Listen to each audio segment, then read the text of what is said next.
Selamat pagi, siang, sore, dan malam, Ibu Riris dan teman-teman. Bagaimana kabarnya? Semoga selalu bahagia dan sehat selalu ya. Amin. Sebelumnya perkenalkan, saya Teresia Adinda selaku moderator dari kelompok 5 yang akan memimpin jalannya presentasi mengenai pidato informatif dalam hal ini khususnya isi pesan, organisasi pesan, dan teknik pengembangan bahasa. Ada pepatah nih yang bilang, katanya tak kenal maka tak sayang. Nah, maka dari itu alangkah baiknya izinkan saya memperkenalkan teman-teman saya dari kelompok 5, yaitu ada Nabila Hilya Arfilah, Gina Alfiah Hindun, Syamila Nurul Islam, Pepi Hapsari Indah Wahyuni, Lutwina Sabila Yasarah, Atik Puji Setianingsih, Putra Satyaha Prabu, dan Natasha Azahra. Selanjutnya, materi akan disampaikan oleh teman saya. Selamat menyimak! Pengertian dan tujuan pidato informatif. Pidato informatif adalah pidato yang tujuan utamanya untuk menyampaikan informasi, agar orang mengetahui, mengerti, dan menerima informasi itu. Niger, Monroe, dan Grunberg menyebut 3 macam pidato informatif, yakni yang pertama ada oral reports atau laporan lisan. Contohnya seperti laporan ilmiah, laporan panitia, laporan tahunan, dan laporan proyek. Yang kedua ada oral instruction atau pengajaran. Contohnya seperti guru yang menjelaskan pelajaran, atasan yang menerangkan pekerjaan, atau pemimpin yang membagikan tugas kepada bawahannya. Yang ketiga ada informative lectures atau kuliah. Contohnya seperti ceramah umum, presentasi di depan peserta konferensi, penyajian makalah, dan pengajian. Apapun jenisnya, pidato informatif merupakan upaya untuk menanamkan pengertian. Oleh karena itu, secara keseluruhan, pidato informatif harus jelas, logis, dan sistematis. Dikarenakan khalayak sulit memahami pesan yang abstrak, loncat-loncat, dan kacau. Saya Natasha Azahra, saya akan membacakan isi pesan 1 dan isi pesan 2. Gagasan utama isi pesan 1 yaitu tidak boleh terlalu banyak karena orang yang dibanjiri informasi akan mengalami kesulitan untuk mengolahnya yang disebut information overload. Jaringan-jaringan saraf Anda seperti elektronika mengalami kelebihan muatan yang akan mengalami kecapean, putus asa, bahkan neurotis. Dan isi pesan 2 adalah istilah abstraksi, pengabstrakan, dan hal-hal konkret.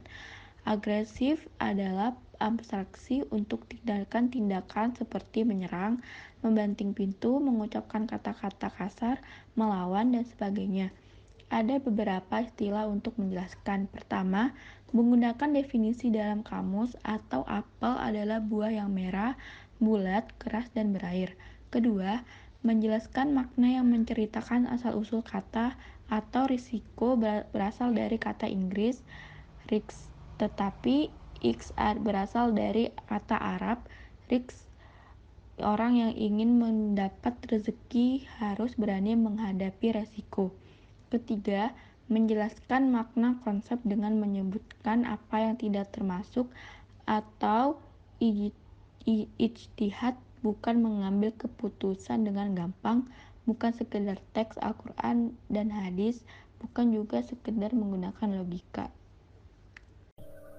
Isi pesan yang ketiga adalah atur kecepatan menyajikan informasi. Butir-butir pembicaraan harus diulas atau disampaikan dalam waktu yang tepat. Dalam artian, tidak boleh terlalu lama dan tidak boleh terlalu singkat. Mengapa demikian? Karena jika terlalu lama membicarakan satu topik, maka pembicara akan terkesan terlalu bertele-tele dan dapat membuat audiens menjadi jenuh. Sebaliknya nih, jika informasi yang disampaikan terlalu singkat dan cepat, dapat membuat audiens kebingungan dengan informasi tersebut. Maka dari itu, pembicara perlu memperhatikan kecepatan dalam menyajikan informasi. Isi pesan yang keempat yaitu jelaskan perpindahan pokok pembicaraan. Artinya, ketika beralih dari satu pokok ke pokok bahasan yang lain, tunjukkan perpindahannya dengan jelas. Nah, jadi ketika pembicara hendak beralih pokok bahasan, sebaiknya pembicara menunjukkan perpindahan pokok bahasan dengan jelas. Mengapa demikian? Ketika perpindahan pokok bahasan diperjelas, maka audiens akan dengan mudah mencerna informasi yang disampaikan oleh pembicara. Sebaliknya nih, jika perpindahan pokok bahasan tidak diperjelas, maka bisa jadi akan membuat audiens bingung dengan informasi yang disampaikan, karena dapat membuat kesalahpahaman audiens dengan tercampur aduknya pokok bahasan sebelumnya dengan pokok bahasan yang baru. Selanjutnya, isi pesan yang kelima, yaitu gunakan data konkret jaringan abstrak. Pidato informasi harus kaya dengan fakta, kata, angka, penjelasan, dan contoh. Teori-teori abstrak harus dijelaskan dengan contoh-contoh yang konkret. Nah, menurut Erving Goffman, setiap hari kita merekayasa ucapan dan tindakan kita untuk memengaruhi kesan orang lain tentang diri kita sendiri. Ini biasa disebut dengan impression management. Nah, dalam kehidupan sehari-hari, kita sering banget nih menemukan bentuk impression management. Salah satu contohnya yaitu ketika saya ataupun teman-teman sedang pergi di jalan dan memakai jaket alma mater Universitas Diponegoro.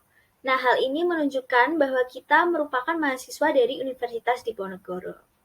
Begitu, itu merupakan contoh dari impression management. Materi selanjutnya akan disampaikan oleh teman saya. Terima kasih. Baik, yang selanjutnya adalah isi pesan ke-6 dan isi pesan 7. Isi pesan ke-6, hubungkan yang tidak diketahui dengan yang diketahui, yakni menjelaskan isi pesan dengan gambaran-gambaran umum atau ilustrasi yang dapat dimengerti semua kalangan dan lapisan masyarakat. Contohnya adalah bagaimana dahulu Anda menjelaskan tabrakan kereta api di Bintaro kepada penduduk di lembah terpencil di pegunungan. Mereka tidak mengenal apa itu kereta api, Bintaro, ataupun Jakarta. Anda dapat berkata, ada rumah panjang yang bisa berlari cepat. Di dalamnya terdapat banyak orang. Lalu tiba-tiba dua rumah itu bertabrakan. Anda menghubungkan kereta dengan rumah. Ketika orang-orang tersebut sudah mengenal kereta, maka tidak perlu lagi untuk bersusah payah menghubungkannya dengan rumah. Lalu, isi pesan ke-7, masukkan bahan-bahan yang menarik perhatian. Ketika menyebutkan contoh-contoh harus dengan kreatif. Janganlah mengambil contoh yang itu lagi. Masukkan pula anekdot-anekdot yang segar, kisah-kisah yang menyentuh, human interest, atau pengalaman aneh ke dalam pembicaraan. Selanjutnya akan dilanjutkan oleh teman saya. Materi selanjutnya adalah penyusunan pesan dalam pidato informatif. Menurut teori Monroe, penyusunan pesan dalam pidato informatif memiliki 3 tahap, yaitu tahap perhatian, tahap kebutuhan, dan tahap pemuasan. Pada tahap perhatian ini digunakan sebagai landasan awal dalam menarik minat para audiens. Lantas, bagaimana cara melakukannya? Apa saja yang harus disiapkan? Yang pertama adalah menunjukkan topik. Seperti yang sudah dijelaskan kelompok-kelompok sebelumnya, bahwa ada banyak cara untuk dapat menyampaikan topik yang menarik. Salah satunya adalah dengan membawakan topik yang baru atau topik yang terkait dengan human interest. Dan dapat juga ditambahkan dengan hal-hal yang memiliki faedah yang nyata bagi khalayak umum. Yang kedua adalah menghubungkan topik dengan pendengar. Cara kedua ini masih selaras dengan cara yang pertama. Menghubungkan topik dengan pendengar ini dapat dilakukan dengan penyesuaian antara topik dengan pengetahuan para pendengarnya. Selain itu, diperlukan juga ruang lingkup, batasan, waktu, dan kondisi yang jelas guna menyampaikan informasi dengan tepat. Dapat juga diselingi beberapa humor yang masih terkait dengan materi yang dibawakan. Yang ketiga, membangun kredibilitas atau kepercayaan terhadap para audiens. Sebagai pembicara, kita harus memiliki rasa kepercayaan yang tinggi. Kita harus yakin bahwa materi yang kita bawakan adalah materi yang sudah sangat kita dalami dan sangat kita mengerti. Dengan demikian, kita dapat memiliki rasa kepercayaan yang tinggi sehingga dapat meyakinkan para audiens bahwa informasi yang kita berikan adalah benar dan faktual. Terakhir adalah menjelaskan susunan pembicaraan. Penjelasan ini dilakukan agar para audiens dapat mengetahui secara garis besar atau gambaran materi yang akan kita bawakan. Nah, selanjutnya ada penyusunan pesan terhadap kebutuhan. Pada tahap kebutuhan ini, dijelaskan mengapa informasi yang akan disampaikan itu penting bagi khalayak, dan mengapa perlu mengetahuinya bagi khalayak atau audiens yang baru pertama kali mendengar topik. Maka dapat lakukan 4 cara berikut ini. Yang pertama yaitu pernyataan. Tunjukkan pentingnya pokok bahasan dan perlihatkan bagaimana mereka perlu lebih banyak tahu tentang pokok tersebut. Maksud dari pernyataan ini yaitu kita harus dapat memperlihatkan atau menunjukkan pokok bahasan itu yang sistematis dan dapat dimengerti oleh audiens. Kemudian yang kedua ada ilustrasi. Melihat beberapa contoh, permisalan, anekdot yang menunjukkan kebutuhan pendengar. Maksudnya, kita dapat memberikan gambaran-gambaran atau permisalan sehingga dapat dimengerti oleh audiens. Sehingga itu dapat menambah wawasan dan yang sebelumnya belum tahu itu dapat lebih paham lagi terhadap apa yang kita jelaskan. Yang ketiga yaitu peneguhan. Sajikan fakta, angka, dan kutipan tambahan untuk lebih meyakinkan pendengar. Nah, pada peneguhan ini, kita dapat menambahkan fakta berdasarkan realita atau realistis yang ada di kehidupan sehari-hari, lalu angka bersifat kuantitatif atau diagram atau mungkin kutipan yang dapat memperjelas fakta-fakta berikut sehingga dapat kredibel atau dapat dipercaya. Kemudian yang keempat atau yang terakhir ada penunjukan. Perlihatkan bahwa pokok pembicaraan berkaitan dengan kepentingan, kesejahteraan, dan keberhasilan khalayak. Maksud dari penunjukan ini tuh, jadi kita saat membacakan pidato informatif itu harus memperlihatkan apa itu tujuannya, kepentingannya, sehingga berguna dan bermanfaat bagi khalayak semuanya. Berpidato ini sangat penting bagi kita semua karena akan menyampaikan maksud dan tujuan dari apa yang ingin kita sampaikan. Dan kita sebagai masyarakat umum sudah seharusnya memiliki keterampilan dalam berpidato. Dapat ditunjukkan dengan kita seperti berdagang. Jika di pasar ada orang yang membeli dan ada orang yang menjual. Nah, dengan mengembangkan potensi yang kita miliki itu, maka orang lain dapat melihat kemampuan kita itu sendiri. Selanjutnya akan dijelaskan oleh teman saya. Penyusunan pesan tahap pemuasan.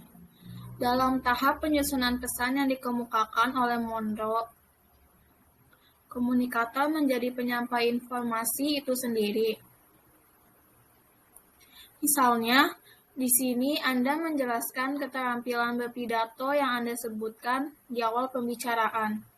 Tahap ini dibagi ke dalam 3 bagian, yaitu yang pertama, ikhtisar pendahuluan. Pada bagian ini, komunikator menyebutkan pokok pembicaraannya satu demi satu dengan mengikuti urutan yang telah disebutkan di permulaan. Tujuannya adalah membantu khalayak memperoleh gambaran menyeluruh tentang isi pembicaraan kita. Komunikator juga harus konsisten mengikuti urutan yang telah disebutkan pada ikhtisar permulaan. Yang kedua, informasi terperinci. Pokok-pokok pembicaraan yang telah dipaparkan sebelumnya dijelaskan satu persatu di bagian ini. Komunikator dapat menggunakan berbagai teknik, pengembangan bahasan, ilustrasi, statistik, analogi, dan lain-lain. Semuanya pun harus dijelaskan secara sistematis dan logis. Yang ketiga ada ikhtisar akhir. Di bagian ini, hal-hal yang telah dibicarakan sebelumnya disebutkan kembali oleh komunikator. Di sini, komunikator mengulangi pokok-pokok penting, konklusi, atau kesimpulan yang lahir setelah pembahasan. Biasanya, ikhtisar akhir lebih penting dibanding ikhtisar permulaan. Teknik pengembangan bahasan. Apabila topik yang baik sudah ditemukan, maka kita memerlukan keterangan untuk menunjang topik tersebut. Keterangan penunjang digunakan untuk memperjelas uraian, memperkuat kesan, menambah daya tarik, dan mempermudah pengertian. Yang pertama, penjelasan. Penjelasan adalah memberikan keterangan terhadap istilah atau kata-kata yang disampaikan, bisa dilakukan dengan cara memberikan pengertian atau definisi. Misalnya istilah pidato. Kita menjelaskan dengan kalimat pidato adalah suatu ucapan dengan susunan kata yang baik untuk disampaikan kepada orang banyak. Pidato juga berarti kegiatan seseorang yang dilakukan di hadapan orang banyak dengan mengandalkan kemampuan bahasa sebagai medianya. Yang kedua, contoh. Contoh adalah upaya untuk menyatakan gagasan agar lebih mudah untuk dipahami. Dalam berpidato bisa berupa cerita yang rinci atau bisa disebut ilustrasi. Untuk memberikan contoh tentang kesabaran, misalnya menggunakan cerita tentang kesabaran Nabi Ayub dalam menghadapi cobaan Allah melalui penyakit kulit yang dideritanya. Yang ketiga, analogi. Analogi adalah perbandingan antara dua hal atau lebih untuk menunjukkan persamaan atau perbedaan. Ada dua macam analogi. Yang pertama, analogi harfiah atau literal. Analogi adalah perbandingan di antara objek-objek dari kelompok yang sama, karena adanya persamaan dalam beberapa aspek tertentu. Misalnya, membandingkan manusia dengan monyet secara biologis. Yang kedua, analogi kiasan adalah perbandingan di antara objek-objek di antara kelompok yang tidak sama.